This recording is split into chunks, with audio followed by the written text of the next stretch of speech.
evening, everyone. Welcome to the Lung Cancer Living Room, coming to you live from Chicago. Thank you, all of you in the room and those of you who are joining us online. Tonight we're going to be talking about personalizing your lung cancer. What does good look like and why it's important for you to understand what your lung cancer is, because it might be different than the person sitting next to you who has lung cancer. So we're very excited to have our panelists here tonight to talk about what good looks like from A to Z, like I said. So from the diagnostic process, what that means to you, and what that should, I keep saying what that looks like, but how that should go from the moment you're diagnosed through the molecular testing process, treatment options, so on and so forth. So thank you, thank you, thank you. For those of you who are new to the living room, we normally do this from California, from the San Francisco Peninsula, the third Tuesday of every month, 5:30 PST. We're doing it from, like I said, Chicago this time. We've started to do what at home we call a remote living room, but it's not remote to any of you here. It's actually local to you here. So now it's just living room live from Chicago. So again, thank you, thank you, thank you.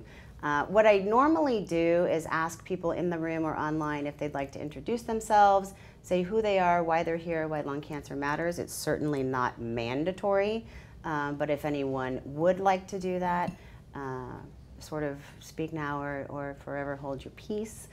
We would love to hear from you. It's always really great for other patients who might be signing in and caregivers to know who you are and to not feel so alone. I hear time and time again in working with patients at the foundation that most often patients have never met another lung cancer patient, which really makes me sad because I don't think that's the case in all diseases. But in lung cancer, it seems to be somewhat isolating. So if anyone would like to introduce themselves, I will start. I'm Danielle Hicks, and I am the Associate Executive Director at the Bonnie J. Adario Lung Cancer Foundation, in charge of overseeing patient programs and services. So everything we do that has a patient touch, whether it's education, this meeting, our provider services, is my area of responsibility. Anyone want to? Yeah. I think it's on. Hi, I'm Angie Martin, and I'm here to support my mom, Margaret Martin, who has lung cancer. It'll be 3 years this July that she was diagnosed. So every day is a blessing and every day is a struggle, and we're always hoping and praying for a cure. Thank you. Anyone else? Anyone? Yeah, sure. Jenny, you want to help pass the mic? My name is Diane Spry, and I was diagnosed with stage 4 lung cancer at 30 in 2014. I have the EGFR mutation as well as MET amplification, and then this is my mom. Great, thank you, thank you. Anyone else? Michelle, anyone online? So a little more history about me and why lung cancer became, outside of my children, the most important thing in my life. In 2003, my mom was diagnosed. My mom happens to be Bonnie. She was diagnosed with stage 3B non-small cell adenocarcinoma, and her tumor was in her upper left lobe, and it had attached to its aorta and her subclavian artery. So because of the cardiac involvement, she was told, and again, this was 2003, that there was really nothing anybody could do, and that she should go home and get her affairs in order. And as a family, we decided that that was not a good option or something that we wanted to hear. So we kind of put together our own multidisciplinary team, and we're going to talk a little bit about that tonight and what that means, of doctors who, again, for the time, brought in what we're now calling the shared decision making, and actually asked her what her goals of care were. Like, what did she want, out of this?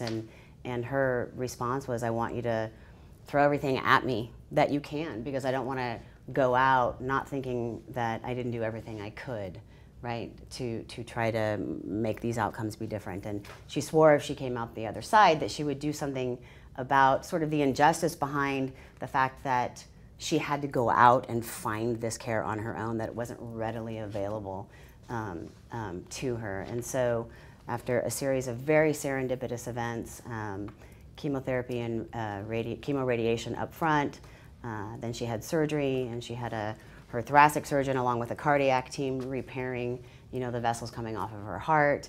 and then radiation after that. She's still here today. So again, her surgery she was diagnosed 2003, surgery was 2004. We started the foundation in 2006, and since then have raised over $30 million, and 90 cents on every dollar goes right back out the door to support patient programs and services and research. So we're really, really proud of what we've been able to do, particularly from the patient standpoint. We are a patient-first organization, and we aren't about reinventing wheels. We're about identifying gaps and trying to go out and fill them. So a little bit of background on the foundation and who we are and why we do what we do. With that, I also want to, just a little bit of housekeeping. I really encourage questions throughout, so please don't feel like you need to hold your questions. Jen's got the mic, so if you have a question that you would like to ask, please raise your hand. Same with the folks online. Michelle is moderating the online chat, so if you have a question there, she will ask it on your behalf.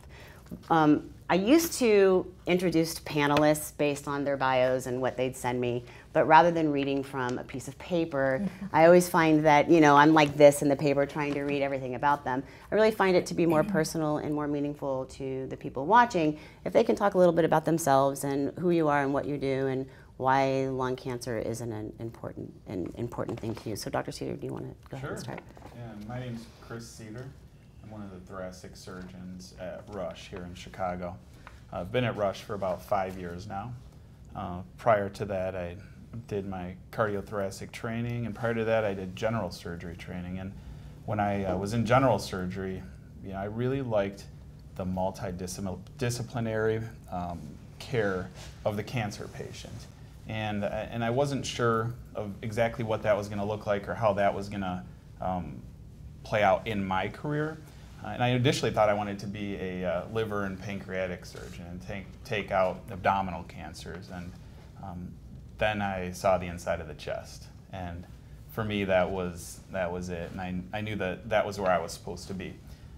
And so, I went through all of my training, ended up here in Chicago, and work with a great multidisciplinary team that, we on a daily basis are on the phone together, on a daily basis are interacting to give the patients the best care possible and the care that they deserve. And it's extraordinarily fulfilling. Really, it's something that I enjoy doing and is a ton of fun. Great, thank you. Dr. Cruiser? My name is Tim Cruiser. I'm a radiation oncologist here at Northwestern in Chicago. I take care of primarily lung cancer patients.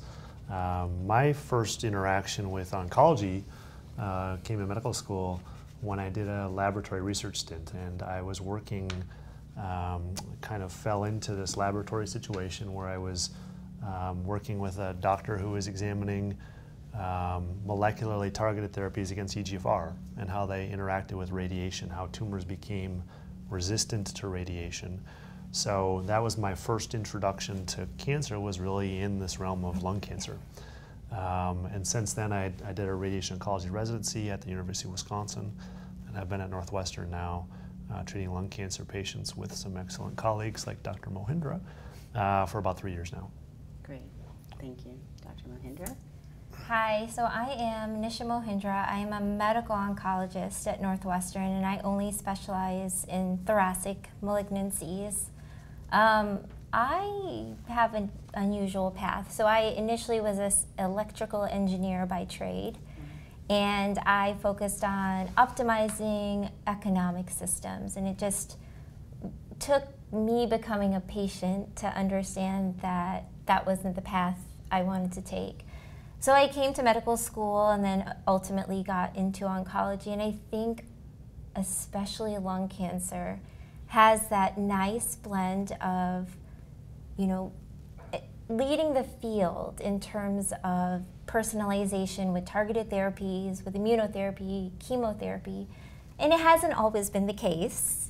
And I think that there is a lot of focus on quality of life and patient outcomes and getting the right people involved early, and it's nice to have colleagues that now it's I think pretty standard for us to all talk to each other and say, hey, what do you think?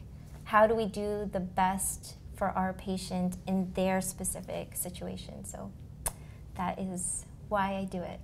That's great. So before we jump into sort of the diagnostic process, what exactly is a multidisciplinary team? And I'm going to pose that to all of you. We've got 3 members of that team, but who else might be on that team, and what does that look like so far as tumor conferences and those conversations?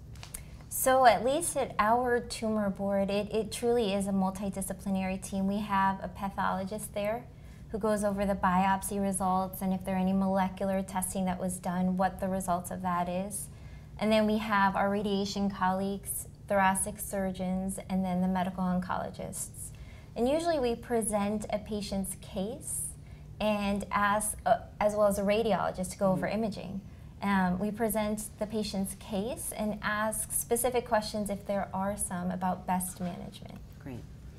I think this is important because, again, going back to my initial experience with this with my mom, it wasn't necessarily the case that physicians were talking to one another and having these conferences, or what they call tumor boards, about specific cases so that they could get the opinions from their colleagues based on the different aspects of the disease and what it might look like. So one of the #1 things we tell patients all the time is to ensure that they've got a sort of multidisciplinary team looking after their case. So with that, I want to jump into the diagnostic process, which I know for a lot of people watching, you're already way sort of beyond that, but it's important for the people who come back and watch this afterwards, who are maybe newly diagnosed and just entering this realm, to understand what good looks like in the diagnostic phase. So, quite often, and I know you guys know this, patients are misdiagnosed for quite a while. I mean, at least we hear this with things such as asthma, acid reflux, the pneumonia, you name it, right? Why is it so hard to initially diagnose a patient in these types of cases? It's not always. Sometimes it's just there, right? But in a lot of cases, it's difficult. Why is it so difficult to diagnose lung cancer? Maybe I'll chime in. Sure. I think there's a couple reasons for that. #1, you can't see the lungs, so some cancers present in locations that you can physically see it, in the tongue or mouth or in other geographic areas of the body that are visible. It also gets to the symptoms. The symptoms tend to be vague. So a cough, there's a lot of reasons that someone can present with cough. When someone has a heavy smoking history, we often think this is emphysema related. They've had a cough before, so we might not go right to thinking about lung cancer right away. Likewise, in non-smokers, your suspicion of someone who has a cough who's in a young person who's not a smoker doesn't usually also go to cancer. So we would hope those things would be picked up during a diagnostic workup, but things like a chest x-ray can mimic pneumonia, even when it eventually turns out to be cancer. So there's a lot of reasons why it's hard to cone down on a diagnosis of cancer when someone comes in with a complaint to their primary doctor. Yeah. So that was the sort of the case with my own mom, was that she had had a chest x-ray, but because of the location in the upper left lobe, it was hiding behind her heart, so it wasn't picked up. And her symptoms were vague. She was having pain kind of radiating across the left side of her chest and down her arms. Everybody automatically went to cardiac issues, which there were coming from the lung cancer, not her actual heart. But so it can be difficult. And I want to touch a little bit on screening again. I know I touch on this in spite of the fact that I know patients are patients and they're already past that point, but there's always an opportunity when you're talking to people to discuss screening as an option for those that qualify. And a few years back, after the National Lung Cancer Screening Trial, we had some data that came out to show that for a certain subset of the population, at least, it was approved to be screened. And to date, less than 4% of those that qualify in this country are actually getting screened. And I think there's an awareness factor. I think there's a fear factor. There's all these things that kind of meld into what that looks like. But as patients and caregivers and advocates, it's an opportunity for you to have these conversations with friends, family members, coworkers, that may qualify. And you know, it's anybody over 55, and correct me if I'm wrong, with what they call a 30-pack year history, which is really kind of confusing, but it's either a pack a day for 30 years or 2 packs a day for 15 years, and you have to have quit within less than 15 years, right? Yeah. And there's a lot of people living today, like I said, that qualify for this screening, and if we can find lung cancer early, then you can get in to see somebody like Dr. Cedar, hopefully, and have surgery, you know, and maybe some you know, either pre or post-surgical treatment, and really go for that curative factor. So I always think that's important to kind of note and point out. So the opportunities there for all of you here, all of you watching online, and those coming back to watch after, to have that conversation. So with that, the patient's diagnosed with lung cancer. So Dr. Mahindra, what should happen? You know, you do a biopsy to find out what type of lung cancer maybe somebody has, but what else should happen during that process? So usually then we do staging. That's where we get imaging and other testing to know where the cancer is. Is it localized? Has it gone outside of the chest? And then that prompts the next set of testing. If it's an advanced cancer, usually one that can't undergo surgical or radiation for curative intent, then we really dive deeper into the biology of the tumor. We look for molecular testing, and we also, in some cases, will do the PD-L1 stain, which I know we'll end up talking about later. So the first step is staging, knowing whether this is a curable cancer or a controllable cancer, and then getting the right people involved.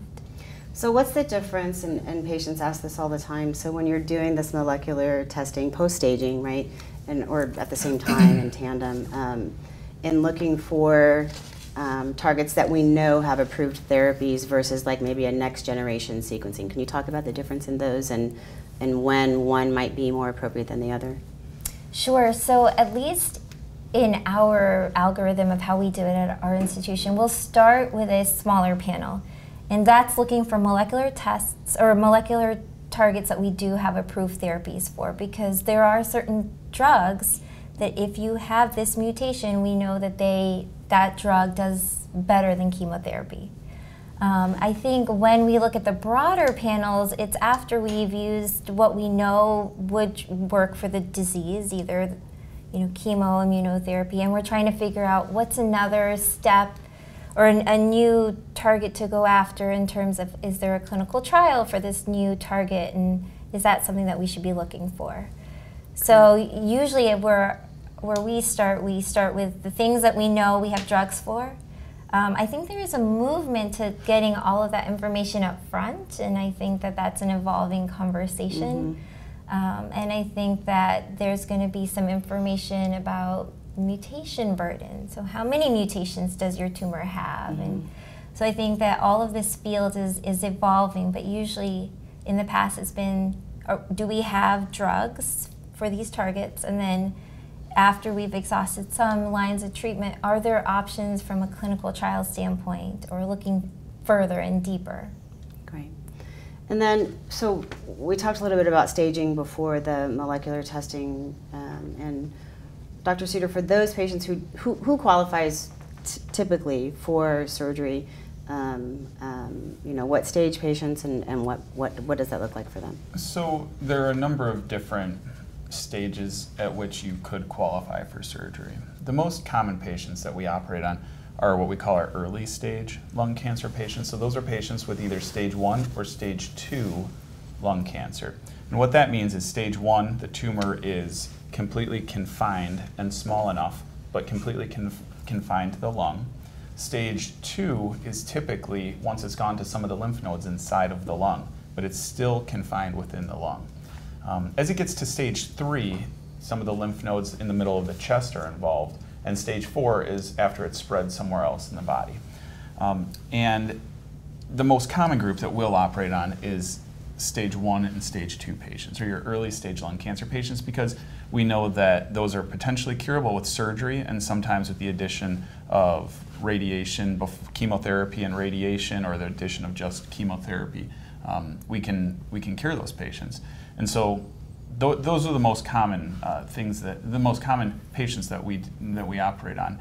I think one of the important things from a surgical standpoint, we talked about staging for a minute, but it's important to, when you're seeing your doctor and you're being worked up for lung cancer, if someone tells you that you're stage 4 or someone tells you that you're stage 3, you want to prove that with tissue, almost always. We tell patients tissue is the issue. And what that means is, and the reason that's important is because particularly here in the Midwest, but anywhere across the country, you could have, beyond a chest x-ray, you could have a CT scan that shows you have enlarged lymph nodes in the middle of your chest. And then you could get a PET scan, and that could show that those lymph nodes light up. All of those things could be cancer. That could mean that it's cancer, but that could also just be fungal infection in the lymph nodes. Histoplasmosis is very common in the Midwest. In different areas of the country, there's different fungal infections that can mimic that. It could be sarcoidosis, another disease process which is not cancer. So we oftentimes see patients coming in from the outside who've been treated as stage 3 or stage 4, and we take a step back at our multidisciplinary tumor board and we discuss it and we say, well, I'm not really sure that's the case. And so, you know, from a patient standpoint, you want to prove what stage you are. And there's multiple ways you can do that. You can prove it with needle biopsies. You can prove it sometimes with surgical biopsies. But no matter how you do it, it should be proven in almost all circumstances. So I was just going to ask on the staging note, with surgical patients, is there sort of a restaging opportunity, right, during surgery? Like, we talked a little bit about PET scan, and some of you may or may not know, you know, with the PET scan, to Dr. Cedar's point, sometimes it's inflammation that's showing up, and it's not really, you know, a distant metastatic type of disease. So when you're doing surgery and you're pulling those lymph nodes and then sending them off for pathology, sometimes patients are restaged in that. That's correct. We use there's a single staging system, but there's 2 different times at which you're staged. You have clinical staging, which is a combination of all the imaging and preoperative workup, and that gives you a clinical stage. And so you might be clinical stage 1. But then when we go in and do your lung resection or remove part of your lung, we take out lymph nodes from all various places inside the chest, we might find out that some of those lymph nodes were positive, making you a clinical stage 1, but a pathological stage 2 or stage 3. And so that's, again, showing you that tissue is important to prove what stage you are. And the treatment is different depending on what stage you're at. You may see a medical oncologist, you may see a radiation oncologist, you may see a thoracic surgeon, depending on what stage you are. And how do you determine, you talked a little bit about those patients who might need chemotherapy and or radiation or both along with surgery. How do you determine that? So it's always determined in a multidisciplinary fashion. And what that means is we all sit down, we discuss it, we come up with the best plan. And it will vary. You know, reasonable people will have reasonable differences, and you'll see different you know, opinions at tumor board, and we'll talk about it, and then we'll present all of those options to a patient, and then, you know, let them make the decision. We see it as our job to help them, you know, give them the information to make that decision. But to get to your question, in a lot of places, if you have lymph nodes in the middle of your chest or stage 3A non-small cell lung cancer, most common type of lung cancer, we'll start with either chemotherapy or chemotherapy and radiation. And if the patient responds well and the cancer doesn't spread anywhere, and the patient, you know, looks like they could tolerate a lung surgery after undergoing chemotherapy and radiation, which is no joke, then we would take them to the operating room and potentially cure that cancer. Great. So, Dr. Cruiser, I'm going to ask you a question about sort of radiosurgery versus you know, a traditional surgery. What does that mean? What does that look like? And which patients might that be for? Yeah, so radiosurgery is often in the realm of lung cancer called SBRT, which stands for stereotactic body radiotherapy, or SABR, which is another acronym, stereotactic ablative body radiotherapy, but they all kind of fall into the same family as radiosurgery. And what radiosurgery means is focused radiation in a limited number of treatments. So historically, radiation was most commonly delivered over 6 weeks. We have discovered that for tumors that are localized, most commonly stage 1, or in people who are not good candidates for surgery, most commonly because they have poor lung function, that we can deliver radiosurgery or SBRT to those tumors and get good control rates. So the way that process works is they come in and they have a planning session where we map out the location of that tumor. We then deliver usually 3 to 5 doses of radiation focally right to that area that involves the cancer. It tends to scar down and the tumor dies, and then we get CAT scans and watch it hopefully over a number of years after that without any recurrence. Mm-hmm. And I think this is a great option, like you said, for patients who might not qualify for surgery, either because of poor lung function due to their disease or comorbidities, right? They've got something else going on that doesn't make them a good candidate, to go under general anesthesia and have a big, extensive surgery. So one of the things, too, I hear quite often from patients when it comes to radiation therapy is that they're fearful of radiation, right? You're supposed to steer clear of that. Like, 30 years ago, don't even stand too close to the microwave because it's going to be a bad thing. So can you talk a little bit about how you talked about the targeted radiation therapy, but how different it is with the technology now compared to even 10 or 15 years ago? Yeah, so if we look at the side effect profile of especially targeted radiation or stereotactic radiation, it's exceptionally well tolerated. Most people go through this course of radiation, again, 3 to 5 treatments over a week or 2, without really any side effects in the short term. We as radiation oncologists always joke that if radiation was called something other than radiation, people would love it. Yeah. If it had a targeted Yeah. drug name, it'd be exceptionally popular. When we radiate disease that is involving the lymph nodes and we're getting in the region of the esophagus, there are more side effects that come with the treatment. But especially for those early stage patients who can't undergo a surgery, the stereotactic focused radiation is a very good option. Great. So I want to move into sort of some treatment options. I heard some targeted therapy folks in the room, and whoever's online. I want to pause really quick to make sure nobody has any questions, either here or online, before I move into treatments. We're kind of past the upfront diagnostic stage. You have one? So someone online is asking, can SBRT to lung cause muscular nerve problems in the upper back shoulder maybe 11 months later? So were they able to hear that question, the audience? Mm-hmm. Did you guys all hear that question? Okay. Yeah. So the question is about whether radiation can cause damage to the muscles or nerves along the chest wall. And the answer is, unfortunately, yeah, it sometimes can, especially for tumors that are located very close to a rib. We will acknowledge to patients that if it's laying right up against the rib and we need to deliver a high dose to that area to potentially cure a cancer. We do see some people who have some muscle tightness. Rarely we see actually some nerve damage. That's less common. Also, some people, especially older women, who might be too frail for surgery and get that focused radiation, they might also be the type of patient who also has osteoporosis. And we can see an occasional rib fracture in that area. So these are problems in the context of a potentially curable lung cancer. If someone's alive 5 years down the road, we obviously don't like to see side effects, but these are sometimes the price we pay for curing that cancer. How might some of those side effects be managed?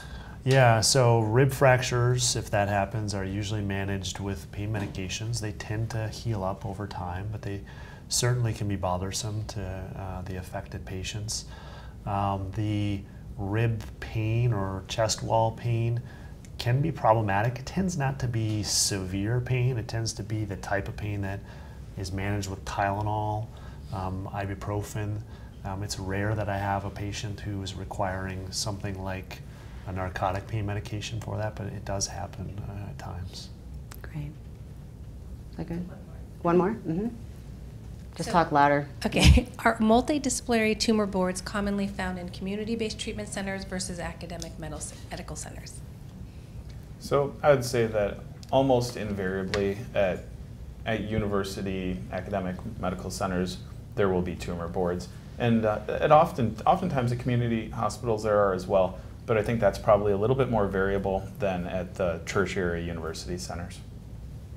Yeah, I think in our experience in working with patients, that's absolutely right. You know, the academic centers are you know, routinely having these tumor boards, not just for lung cancer, but you know, throughout oncology. And in the larger community centers, they're doing it as well. Where it tends to be a problem is in some of the more rural areas, where there's just not the physicians don't have access right to it. And I say quite often in these areas, one of the things that seems so unfair to me, this is where, I mean, 80% of patients are seen in these types of settings, right? Where the physician, regardless of their area of expertise, is treating whatever walks in the doors, particularly in medical oncology. So between, you know, solid tumor and blood cancers, there's 100+ different, you know, diseases. And to expect any one person to know everything there is to know about all of those things is insanely unfair and unrealistic, right? So how can we help them? And I think patients becoming educated and their caregivers and being their own advocates is one absolute way to help ensure that you're getting the best care possible for you. So that was just my extra comment on that. Is that all? Okay. So now I want to jump into to treatment options. Mm-hmm. And we talked a little bit about molecular testing and you know, what it is we're looking for. And we have EGFR and we have ALK and we have, you know, ROS1 now, and those drugs that are approved to target those different mutations. And those mutations, very simply put, are, you know, what is driving your cancer. So one of our docs referred to it one time as like, you know, you're on a bus and the bus driver is EGFR, right? And at some point, maybe the bus driver is no longer going to be EGFR, but it's going to be 2790M or something, and we'll talk a little bit about that. But basically, these folks, based on this very, very, very important molecular testing up front, have sort of the benefit of knowing what it is that's driving their cancer, and also the benefit of having an approved therapy to target that. So let's talk a little bit about targeted therapies and the different areas and the first, second, and maybe even third lines in some instances for these patients. Sure. So I think the best example, or the first real example of targeted therapy in lung cancer was the EGFR mutation. So what we are looking at when we're looking at next generation sequencing or molecular testing is, are we able to identify a mutation in a patient's tumor that is, like you said, driving their cancer? And if so, do we have an agent that can block that signal? So if there's a mutation making this cancer cell grow, do we have drugs that can turn that cell essentially off? And like I said, EGFR was kind of the first one to really come out and really revolutionize lung cancer. And that's where you have a mutation in your epidermal growth factor receptor. So if you think about a cell, your cells have receptors on them that are waiting for signals from the bloodstream to tell a cell what to do. If that is the on-off switch for a cell and it's now stuck in the on position, you need a way to turn it off.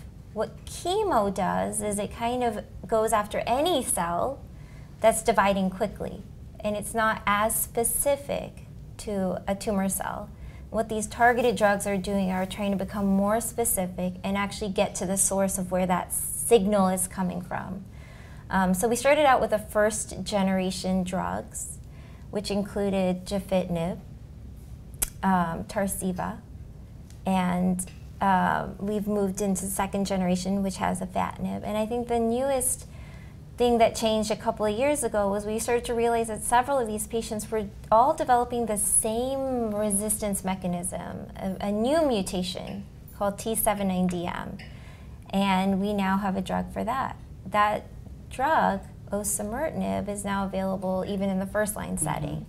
So the field is changing, and this led us to try to dissect that pie of lung cancer even further. So we figured out that this cohort may have EGFR mutations.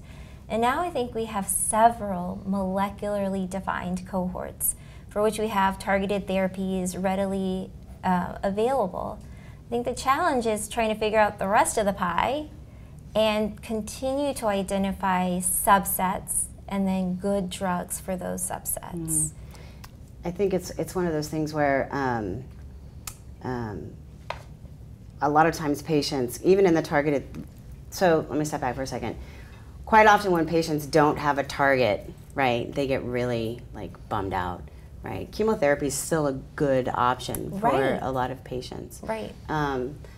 But then you look at, so one of the things at the foundation we talk about is chronically managed disease and how do we get to that point. And I think targeted therapies are a good example in how it's evolving and managing what they call resistance. So in spite of the fact that I hate to call cancer smart, at some point the cancer gets smart enough to figure out how to get around what we're talking about, is blocking them from continuing to grow. So those things are happening fast and furiously in the targeted therapy sort of realm. But we're also talking about all these different slices of the pie that we don't even know what they are yet and or have a targeted drug to attach them. But we're moving quickly towards this part or towards this point in cancer in general. And you said something earlier which, in 2003, however many years, I don't even know what year it is now, but however many years ago that was when my mom was diagnosed, the EGFR and Tarceva was all still in trials, right? So she wasn't molecularly tested, right? And she went for surgery and it all happened. And so we don't know where that may or may not lie. But now, here we are all these years later, and EGFR in particular, because it was the first, tends to be the furthest ahead, but everything's following more quickly. And what you said earlier that kind of made me chuckle was in 2003, everybody was still kind of like, oh, lung cancer, lung cancer. Now, all these other cancers and these docs treating these cancers and these researchers and these scientists are looking towards lung cancer sort of as this, what are you guys doing and how is it working and how can we emulate that, over here? So it is again, exciting is not a really great word to use in tandem with cancer, but things are happening fast and furiously. So maybe I'll just chime in please there a do. minute if I can. So I mean, I'll piggyback on that. I like her pie analogy. The problem that I've noticed even in my brief career is, as she kind of pointed out, about 20% of people will have EGFR, ALK, ROS, and those other 80% of people would come to see us in our clinics, and we would talk to them about the lack of one of those mutations, and they, as you said, would get depressed. There's been more exciting news just recently. The PD-L1, I think you could argue is a marker that is targetable. So we know that about 30% of patients can get immunotherapy up front now instead of chemotherapy. So that pie that has to start with chemotherapy is getting smaller. And then just recently, I guess a couple weeks ago, they presented results here in Chicago that mutational burden, looking at how mutated a cancer is, can also be an indicator that the patient will do better with immunotherapy instead of chemotherapy. So the chunk of the pie that has to start with chemotherapy and doesn't have another good first-line option, you could say is down to 25–30% of patients probably. So I think that's really exciting, and I think it helps people. I think 80% of people used to be depressed when they didn't have one of those markers, and I think now it's less and less common that their only option right out the door is chemotherapy. It's a perfect segue into talking a little bit deeper about immunotherapies and all of the exciting trends and things that are happening right now. And I know at the AACR meeting just a little bit ago with the combination therapies and the data coming out of all of that is really exciting.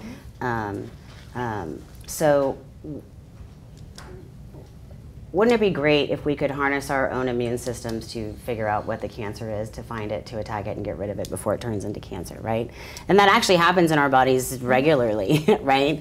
What is it about the immune system that causes it to, and this is for all of you, to sort of not recognize something at some point, and then how are these drugs sort of harnessing that and trying to figure it out? So your body is built, your immune system is built to look throughout your body and figure out what's normal and what's foreign or abnormal. And it should have checks and balances to get rid of what doesn't look right. And that's how you fight infection. So you would think that your immune system would have the ability to see an early cancer cell and get rid of it. And for most patients or people, that's what happens. But tumors themselves also have tricks up their sleeve and can either express things on their outside of their surfaces or secrete things into their microenvironment, the environment around them, to make the immune system either not see it or not be effective in fighting against that cancer. And so some of these immune drugs are reactivating the immune system to be able to fight a patient's tumor. And I think what we are looking forward to is how to get that to more patients. So it works in a subset of patients, and we're thinking of combinations now. So the newest is to combine chemotherapy and immunotherapy to get more of this immune activation and immune surveillance, as we say. What the newest, I think, thing that you're talking about at AACR was where they combined up front chemotherapy with immunotherapy, and they compared it to chemotherapy alone. And what was interesting was that patients, irrespective of how much their tumor expressed PD-L1, using something to hide, seemed to benefit from using chemo and immuno at the same time. And there are many theories about why, but one that seems to make sense is chemo's allowing your tumor to die off. And as your tumor dies off, those pieces of tumor that get shed into the bloodstream, your immune system has more to know what to go after. It says, that's what that tumor looks like. That's what I should be gearing myself towards. So we're hoping that as we kind of get smarter, we'll start to outthink what these tumors are able to do to our bodies. I heard somebody who's in one of our previous living rooms explain it, and it was sort of this aha moment for me as like a woman and a mom, where for all intents and purposes, a woman's body, when she becomes pregnant, should absolutely reject that pregnancy, right? Because it's part of the dad. And that does not belong in my body, and there's this person growing. And so there's sort of this cloak that goes over, you know, the baby and the embryo and all of it to protect it from the immune system being able to recognize it. And it's very similar, right, with these cancer cells that then go ahead and divide and multiply and become big problems. But yeah, somebody has a question. Don't tell your kids that you... right, I won't. I won't. Is there a question? I see Jen pointing to you, Michelle. No? Yes. Sorry. Is there any advantage to switch to Tagrisso if Tarceva or afatinib are still working? So the way I look at treatment, if something's working and you're tolerating it, keep it going. You know, if we had infinite numbers of treatments, it would be a different story. But I always say, exhaust the weapons you have. So if it's working and you're doing okay on it, you're tolerating the side effects, I would keep it going for as long as I could. I think Tagrisso was compared, there was data that compared Tagrisso to some of the first generation drugs and had better outcomes in terms of how long people had disease controlled. So I think the patients that started on some of the first generation drugs are now questioning, do I rock the boat or do I stick with what's working? And I think that just comes down to talking to your oncologist and kind of thinking through the scenarios. It's hard as science evolves and we get more information to know what's right for you, because you don't want to miss the train, but at the same time you don't want to rock the boat. So I think it's an important conversation to have and to think about. And like I said, in about half to 60% of patients who are on the first generation drugs may get that T790M mutation that could allow them to also get Takeda. But I think that particular question, if I'm reading into it correctly, it's very much a conversation with the oncologist and the patient to figure out what's going to make them sleep at night too. Some people, even if things are fine, the fear of missing out is also real. So I think it's got to be right for you. And I think there's still that I couldn't agree more about that conversation. We talk a lot at the foundation with our patients and in living room. Most every living room segment in some form or fashion involves the shared decision-making process and that conversation and having it, patients' goals of care is what are their fears, wants, needs, expectations, all of those things. But I think one of the things there's still so much unknown, even about these targeted therapy patients, and sticking with the EGFR, because that's just sort of where we have been. I work with patients who have been on their first-line EGFR drug for 7, 8, 9, 10, one even Iressa from when it was in trials, 20 years. And there's no way to really know who might progress within that 15-month median and who's not going to. So to your point, if it's not broken, sort of, wait for that next generation sort of drug. But it is definitely the conversation. It's a really tough, I think as patients are getting more savvy about keeping up with the trials and the information comes out, it does get tough to know what to do. And I think it's nice to just be able to talk to your doctor and really get their thoughts and your thoughts, and I agree. You have more? Yeah. How much is known about how long these immune reactions will continue after immunotherapy treatment? So I think that is a very evolving field. I think that there's many questions about, it sounds like, immune toxicity. We don't know who gets it. When they get it, the big thing I always say is with an immune toxicity, tell your doctor soon and fast, because the sooner we can intervene and get the symptoms under control, usually the better the outcome. But some patients, you'll start steroids and things will simmer down very nicely. And in some patients, steroids don't seem to be the whole thing. It depends on how activated we made that immune system.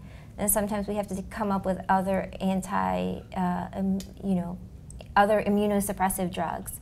So it's very tough at this point. I think that's where a lot of research is going, is how do we predict who may get them, and how do we better manage them, and how do we educate patients on when to call your doctor.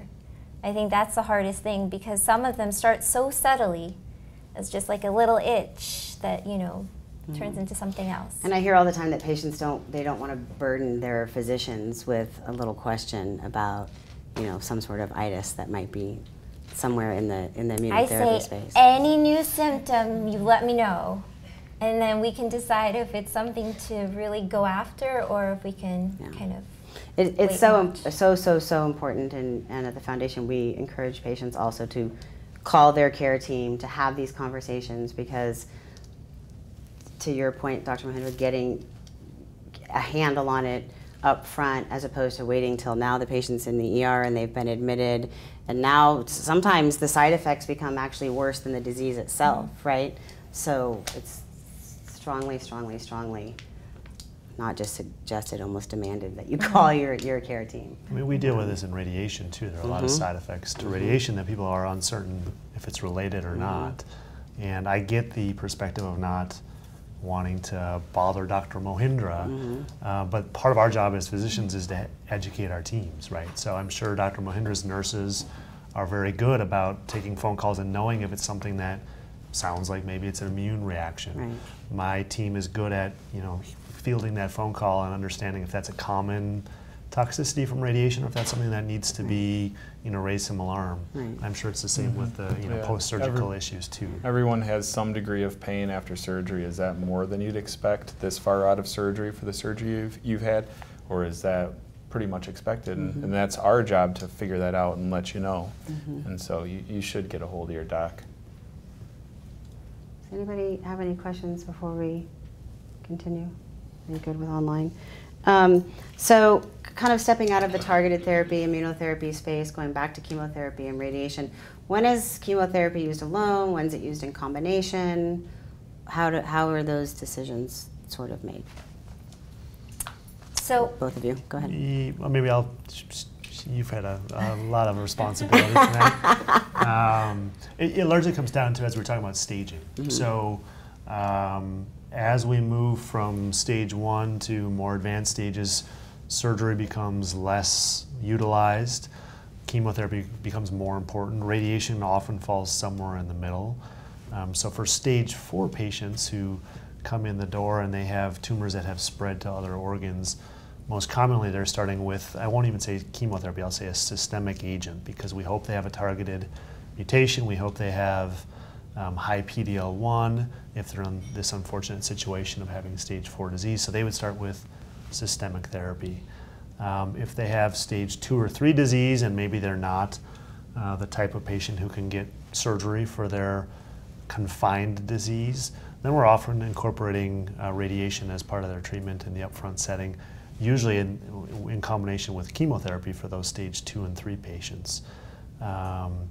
So I think that's kind of how we think about it. It all depends on the stage that they show up in terms of how their disease is. So Dr. Cedar, this is for you. Is surgery ever used in a stage 4 patient to manage disease? Sure, yeah, absolutely. Not often, but there are settings where we call oligometastatic disease, where you have a single or maybe just a few spots of lung cancer that have spread to, say, your brain or maybe your adrenal glands, where what we'll do is first test the lymph nodes in the middle of the chest. As long as those lymph nodes don't have any cancer in them, and it appears that the cancer cells have hopped from a localized tumor here to, say, the one adrenal gland, what we'll do is we'll take out the lung cancer, we'll take out the adrenal gland, or maybe take out the brain spot, or maybe even do radiation to the brain spot, and then give them chemotherapy afterward. And so there are certainly times when patients have stage 4 disease that they can get surgery. It's not as often that we use it for pain control or other things like that, because radiation oftentimes is better for pain control. Radiation is oftentimes better for bleeding if someone's coughing up blood and they have a lung cancer. So there's certain instances where you do use surgery, but it's pretty limited in stage 4. Right. So before we jump into sort of a larger conversation about oligometastatic disease and what that is, because it's a really big word, you touched on brain radiation, and lung cancer tends to like the brain, right? So how do you, Dr. Krueser, determine who maybe needs something like a whole brain radiation versus some of this targeted radiation therapy like a CyberKnife or something like that? So that's a good question. We've been historically treating brain metastases or cancer spots that go to the brain from lung cancer with whole brain radiation. That was what we did in the 80s and largely through the 90s. We have dramatically shifted away from that practice over the past 15 years. The utilization of focused radiation, or what we call radiosurgery, has increased both in terms of which patients are eligible for it and what kind of cancer situations we use it for. Usually now we're reserving whole brain radiation for people who have pretty florid disease involvement of the brain, usually at least more than 10 spots. We're very commonly doing radiosurgery or focused radiation on 2, 4, 8 spots in the brain in one setting, and really trying to kick the can down the road in terms of using the whole brain radiation. The reason for that is that whole brain radiation does have some toxicities in terms of neurocognition, so especially short-term memory can be a problem. We are working to make whole brain radiation better, so one of the things that we as radiation oncologists have done as a field is to develop some novel techniques to minimize the side effects for people who do require whole brain radiation. There's some really good data on a technique called hippocampal avoidance, where we minimize the dose to a part of the brain that's responsible for the short-term memory. There was some really exciting data in Barcelona just a couple weeks ago that came out that looked really promising for that. There's a medication we can give with whole brain radiation that minimizes some of those side effects. So I don't want to demonize whole brain radiation too much, because sometimes for the right patient it actually can do a lot of good. But whenever possible, we're trying to use more focused techniques. The other thing that we do to kick the can down the road, so to speak, with whole brain radiation is utilize other therapies that Dr. Mohindra has up her sleeve to take care of presumed microscopic disease in the brain. So if we see someone with 3 or 4 spots in the brain that warrants some kind of focused treatment, being surgery or radiosurgery, we're coming to realize that more so than chemotherapy, things like immunotherapy and targeted therapy penetrate into the brain better and do a better job at preventing microscopic cells from blossoming into that 5th, 8th, 10th spot of brain cancer. So we're doing a lot better from a brain metastasis standpoint. And is that the case too with when there's CNS involvement or the leptomeningeal disease with sort of pulsing some of these targeted therapies as opposed to intrathecal like chemotherapy? So does somebody want to explain what leptomeningeal disease is? I mean, leptomeningeal disease is cancer that it's in the lining of the brain. So it's, whereas the more common scenario is that a tumor has spread through the bloodstream and has landed in the meat of the brain, what we call the brain parenchyma. And that's something that can be more commonly treated with focused radiation. If somehow the cancer has got into the lining or the fluid that surrounds the brain, it can't be focused and treated because it's kind of bathing the brain. And that's a situation where if we have a targeted option, there's some really good data, and I'm sure she can speak to that a little bit. So one of the challenges with leptomeningeal disease is getting enough drug to the right place. Your brain has nice protective ways of keeping, toxins out, and so how do we get the dose that we need to into the brain, into the fluid around the brain and the spinal cord so you can treat effectively? Many of the targeted drugs are able to cross the blood-brain barrier, and we have seen that maybe if you increase the dose or you pulse at higher doses, you can get enough penetration in there to make an effect. So there are different ways to do it, but oftentimes we'll do some pulse high dose to try to get in there, or some of these drugs that we know have leptomeningeal activity, we'll use those. One of the other potential mechanisms is actually doing radiation to a few spots. So there is some data that people who get radiation as an upfront component to their management of their brain lesions and get chemotherapy or immunotherapy or targeted therapy seem to have a better response rate. And whether that's because the radiation has actually broken down some of that barrier that allows some of the medication to get into that space, we don't really know that, but there's some observations that suggest that might be a beneficial synergy. Interesting.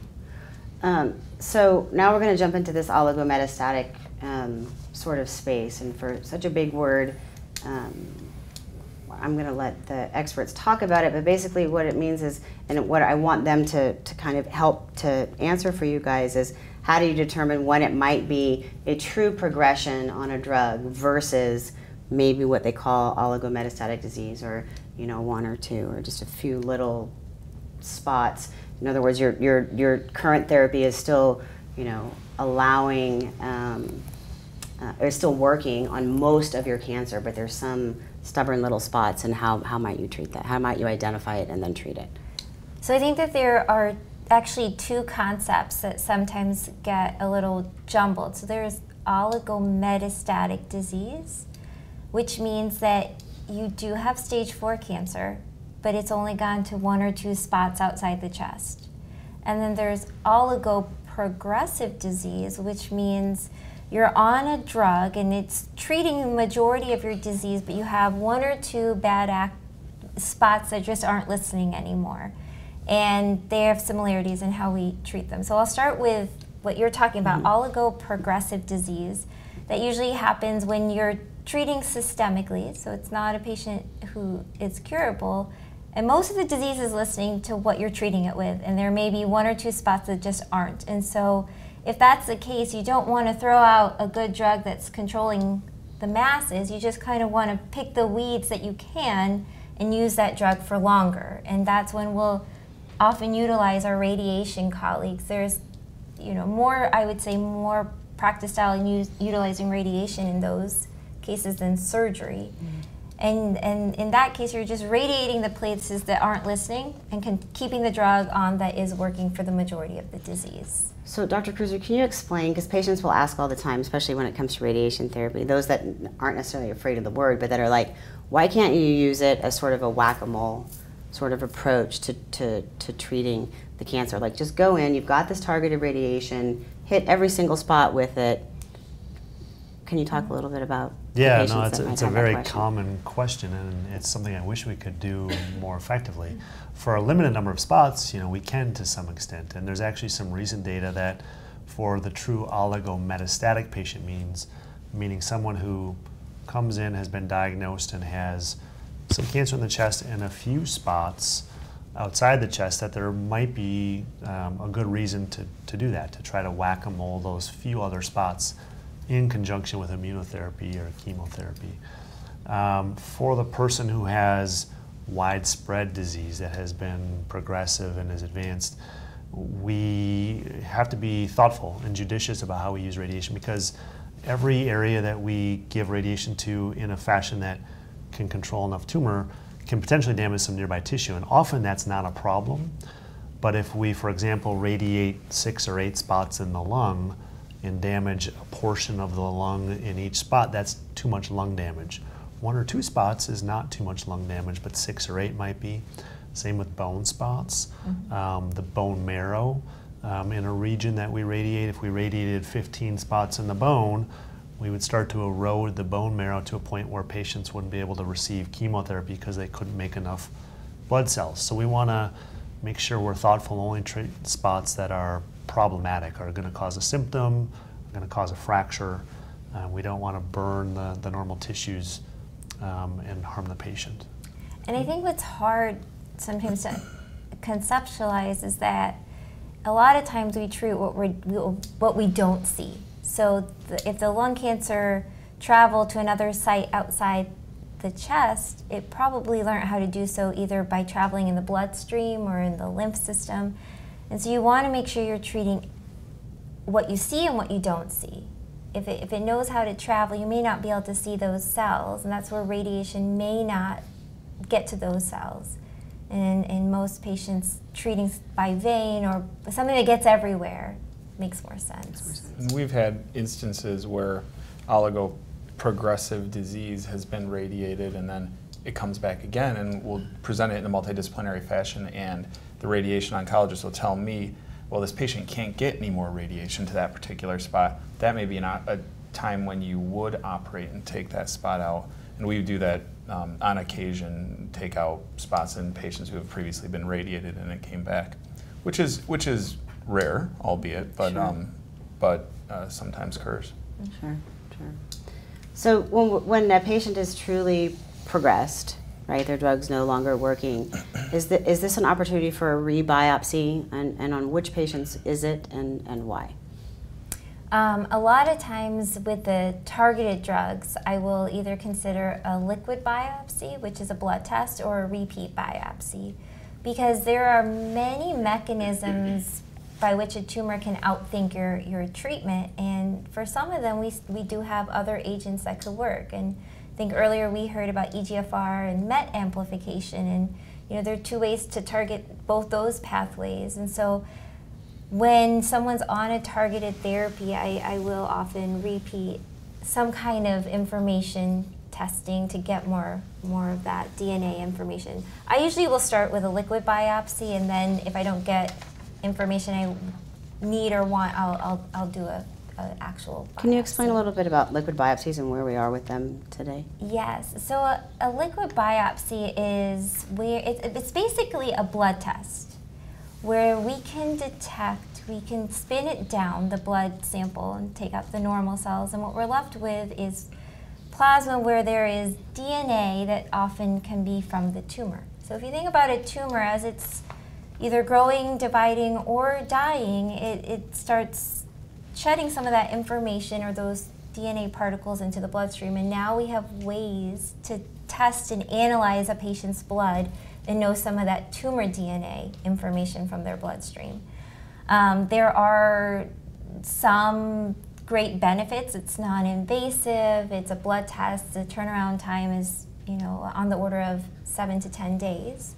There are some negatives that sometimes you get a tumor that doesn't have a lot of turnover or doesn't have that information in the bloodstream, and so you get results that you don't know what to do with.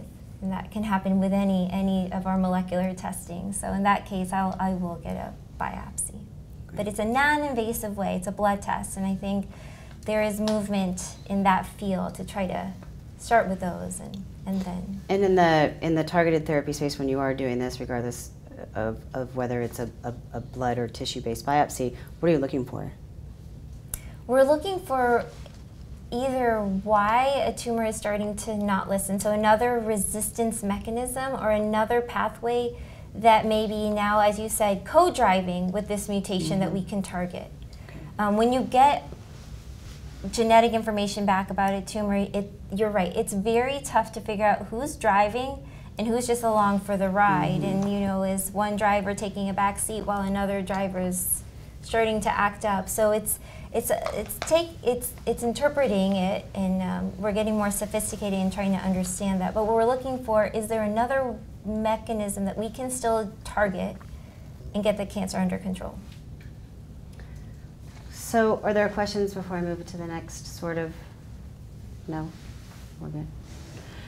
So the next thing I want to talk about is palliative or supportive care. And I know that the lay person and the general population hears palliative care and they automatically attach that and or think it's like hospice or end-of-life care. Do you guys, and this is for all of you to answer, talk to your patients about supportive care? If so, at what point and why is it important? Sure. Yeah, we absolutely do. We give patients, information on what we can offer them, what they can expect, and then ask them, is this what you want? Some people, I've heard a number of times, well, doc, I'm 93 years old and, I might have a cancer, and how long would it take till it kills me? Okay, well, I'll take it because I'd rather not have a big surgery. And that's even though most of the surgery we do are through, 1.5-inch long incisions. There are certainly times where patients will choose not to be treated, or they'll ask, what are the other treatment options? The other treatment options will be, potentially chemotherapy or targeted therapy or potentially radiation. So we are happy to talk about that with patients because that's an important part of all of this. I pretty commonly talk about palliative care. A lot of the times I'm seeing patients for radiation who have lung cancer for palliative reasons, meaning I'm seeing them to help make symptoms better. I'm not at that stage going to necessarily help them live longer, but I'm trying to reduce pain or prevent some local problem.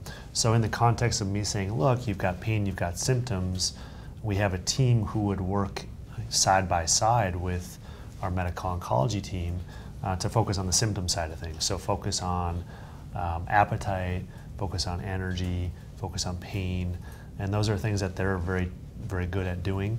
And sometimes it's as simple as talking to a patient about the fact that palliative care, I often use the term supportive oncology, because I think that's truly what they're really focused on, is the supportive aspects, to get the patient to understand what it is that those physicians and their teams do. And then I often find that's very beneficial for patients to kind of have work with them. And it's important to remember that even though you might go into a hospice program, that doesn't mean that you're going to die in the next month or 2 months or 3 years. There are patients who go in and out of hospice for a number of years. I think what's nice is that there is actual randomized controlled data for early palliative care in lung cancer patients that showed that if you integrate early palliative care in advanced stage disease, their patients live longer. And having that is very powerful. So it's an easier place to come from to say, hey, it may actually benefit you. I'm a huge believer of getting palliative care involved early, and in our clinic we actually now have a space where we have palliative care coexisting in our clinic, so they're great. always available to see patients. And they are there when you need them, and when things are fine, they pull back. It's really a nice group of physicians and nurses that kind of take a global look at a patient and say, how is all of you working and doing? And sometimes it's nice for caregivers too to have extra support. So I am a huge believer of getting them involved early. And I think that data helps to make it not seem as scary. Yeah. Absolutely, absolutely. You have a question? What are your thoughts on integrative medicine? So we too have an integrative medicine program. I think that there are a lot of aspects of integrative medicine that are very helpful, and I think part of dealing with a diagnosis is getting yourself through it. There's a lot of stress, anxiety, dealing with questions that you may not be ready to deal with, and so acupuncture, massage therapy are great. Where I always tell patients to kind of talk to a doctor about are some of the herbal supplements and vitamins, because what we don't want to do is undermine what we're doing from a treatment standpoint. So if you're taking stuff, tell your doctor just to make sure that you're not undoing some of the effects that we're utilizing to kill a tumor cell. That makes sense. One of you mentioned nurses. What role do nurses, whether lung-specific navigators or otherwise, play in your teams? I mean, I think they're vital to all of our teams. So they're often the kind of first level of contact, and often kind of working most closely with the patients related to symptoms they're having from any of our treatments.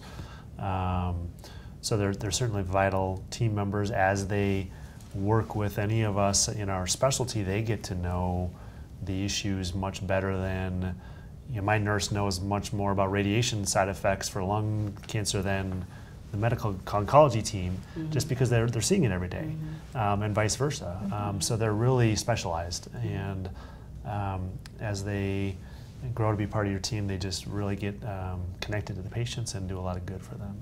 And do you generally think that patients understand that role from the nurses that they work with, that is their sort of go-to person, or do you also feel like maybe there's a tendency to kind of not want to bother them either? No, absolutely. I think here we are in Nurses Week, in talking about this, but they see. I think that our patients see our nurses as an extension of the thoracic surgery team, and so they don't think that they're somebody who doesn't necessarily know what they're talking about, or just because they're not speaking with a doctor that it's not adequate. They're happy to speak with a nurse. And a lot of times the nurses are better at dealing with these kind of things than the physician might be, who's busy in the operating room and couldn't call them back till 6 p.m. or whatever it may be. And so that's they're a vital part of the team, and without our nurses, we'd be in some serious trouble. Right. And then the last sort of thing I want to talk about tonight, before we close out, is clinical trials. In oncology, clinical trial participation is minimal, right? And especially when you compare it to like the pediatric, area where it's in the 90 percentile, right? Patients participating. How important are clinical trials? When do you have those conversations with your patients? Is it ever appropriate for a first-line treatment, maybe for a specific patient, to be a clinical trial? What does that look like? So I think that all patients, I ask about clinical trials, but I think they don't always understand what it means. I think they know they're supposed to ask about clinical trials. So clinical trials are really how we get new drugs into the clinic. And there are different phases of a clinical trial. And that's what I always take a step back and explain is when you're looking at a clinical trial, the questions to ask are what phase is the clinical trial in? What is the question that the clinical trial is asking? What are my other standard options, if there are any? And then what could be the potential benefit or harm to me as a patient? If you think about clinical trials, phase 1 clinical trials are new drugs. They're coming into the clinic. It may be for patients who don't have a lot of standard options available. That trial is looking to see what the right dose of the drug is and if it's safe. So it's really kind of a safety trial. Once they figure that out, it moves into a phase 2 trial. And that's where we're starting to see, is there a signal? So are we getting patients to respond? And we get more information about safety. And in a phase 3 trial, we know that there is a signal, but is it good enough to be how we do things now? And that's what a phase 3 trial looks at. So when you're coming into a clinical trial, that's what I would think about. In the treatment naive setting, so people who haven't had treatment, is it a place to consider a clinical trial? In most of those settings, not all, they may contain part of the standard of care and maybe adding something to it. I think there are trials, though, that treatment naive, never had any treatment, are looking at phase 1s. And I think that it's really just figuring out if the logic of the trial makes sense to you and if that's what you want to do for your first step. Some people would like to stay with what's known, and others are wanting to try something that's more novel. And there's no right or wrong at any of the pivot points. I don't want anyone to feel like they should be in a trial if it's not what sits right in their gut and what their family is saying too. We hear patients asking all the time, about the placebo. How often is that used in the trial setting now versus, So there are some that are not necessarily randomized to placebo. It may be observation or standard of care. And some of them will have a placebo. When you're asking about a clinical trial, if that's a concern of yours, that's something to ask about, because some trials are designed differently and they have some of those in there. Many trials are moving away from some of that for patient concerns that you're bringing up, but always ask, what's the design of the trial? Is there a placebo? Is there not? What's the other arm, if there is another arm? The placebo is, I understand why it can be frustrating sometimes, but it's a good thing. Sometimes, actually most of the time, the people who are getting the placebo have less side effects than the experimental therapy, and all too uncommonly the experimental therapy is not working. So while we all want to have the extra attempt to get better therapy, it's very common that the people who are on the placebo arm are getting the 2 drugs already and are actually having less side effects than the experimental treatment. So I think we should caution too much about fearing the placebo. And if we knew which arm was better, then we wouldn't have to run the trial. So there's certainly a chance that your treatment would be better if you're in the other one, or you're going to have a treatment that might work better for you. And if you talk about how rare oncology trials are, it's even more rare is surgical trials. There are almost none. We have a few that we're running, but one example is patients trying to figure out if sending patients to pulmonary rehabilitation before surgery actually helps them recover better and have less post-operative complications.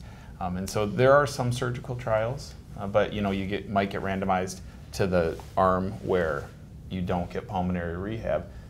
That's just the way that trials run, to truly figure out using good science what's better and what's not. Great. Michelle, I think you said you had a question. Are any additional testing, such as imaging and extra pathology, typically included in clinical trial, or would that be up to insurance?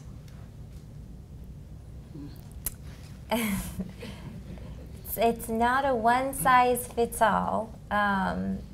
In some trials, there is additional imaging, and some trials are moving towards getting biopsies either at the time of when disease is growing or even intermittently throughout, just because I think that it's tough to know how these drugs work and what's going on in a true patient. We test things in a lab and we test them in mice, but we don't have as much human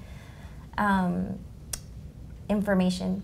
But I think that those are things that have to be weighed when you're thinking about a clinical trial. Is that something that you want to do? Because it doesn't directly impact you. That's stuff that they're sending off to research, and that's got to be okay with the patient. Those pathology results won't directly be brought back to you for a clinical decision. Yeah. It's pretty rare, I would say, that patients end up getting charged for any part of a clinical trial. Otherwise, there'd be absolutely no enrollment. Patients wouldn't want to join if there's a chance that they were going to get stuck with extra bills. So most of the time, that's covered either by the company who's sponsoring it or the team that's sponsoring it. Yeah. Usually we go through and work to figure out what is considered standard of care and safe, looking at safety for patients, and then figure out who's going to figure out the other piece. And usually it's not the patient. So, do you have a question? Yeah. What feels exciting to you right now in lung cancer treatment? What feels really promising?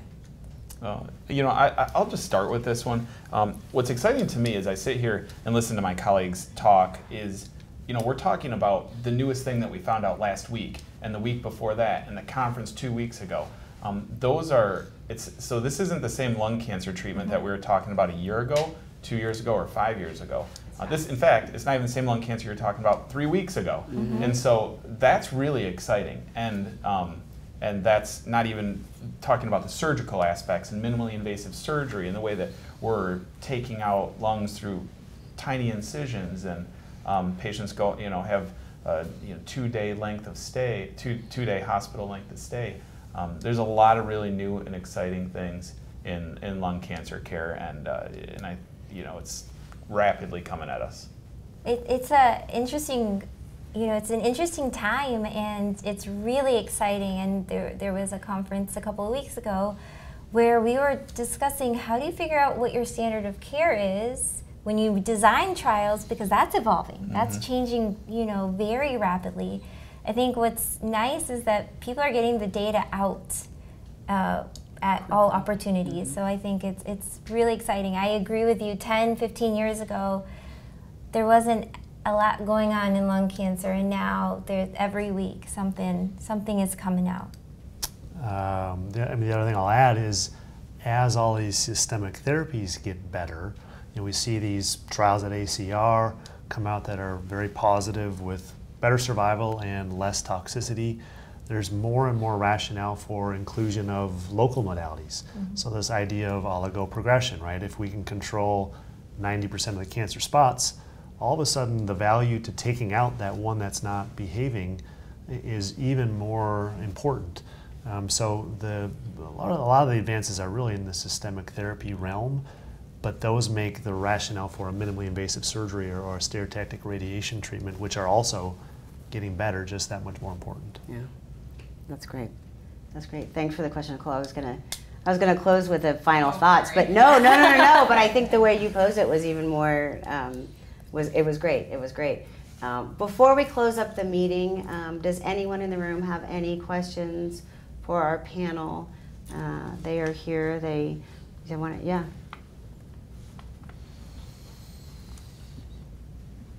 I was just wondering if immunotherapy will ever be an option for EGFR patients. So I think that's a great question. In the first line trial that was just presented, where they did chemotherapy with immunotherapy, they didn't have EGFR patients. But there was another trial that had chemo and bevacizumab and immunotherapy, and they did allow EGFR patients. And I think that one of the major research points that we need to get to is when and how to utilize immunotherapy for EGFR or for ALK and all these, molecularly defined tumors. It's a real interest, and I think that trials are changing in what they're including, and then there are also some that are just specifically trying to answer those questions. Anybody else? I had one. Sure. So I just wanted to, it seems as though liquid biopsies are a really powerful tool in helping a patient's case. If somebody had a liquid biopsy a year ago and it didn't show enough DNA structure, does it make sense to retest? Yes, so I think the technology is getting better, and also tumors can be dynamic and change. So a non-secreting tumor can ultimately have a different biology. So there's rationale to intermittently consider it if it makes sense for that tumor type and if it's going to help make the next treatment decision. Great, thanks. And along those same lines, sometimes tumors need to be rebiopsied because those tumors are changing. So. Anybody else? No? Okay, so before I go into housekeeping, a huge thank you to Drs. Cedar, Cruiser, and Mohindra for coming out and talking to us tonight. We really appreciate you guys taking the time. I know the patients love it. Like I said, the ones watching and or joining us live, and the ones coming back to watch it post-live. So thank you. A few housekeeping things that I always have to do. One, those of you in the room probably heard me shouting out, asking for dates prior to us going live. But June 10th here in Chicago at Lincoln Park by the zoo is our 5K walk, run, fly. So there's a kite flying aspect to it as well.